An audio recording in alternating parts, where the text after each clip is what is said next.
I'm a freshman at Fresno State. The first week I saw people with scooters, skateboards, and I thought like, oh man, look at them, they just go right by me. And it makes it really easy on yourself when you have a transportation rather than just walking.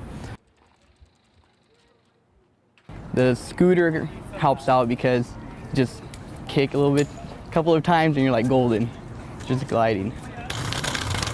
Because I get to class a lot faster, right? And then I'm not sweating, rushing, walking when I get to class.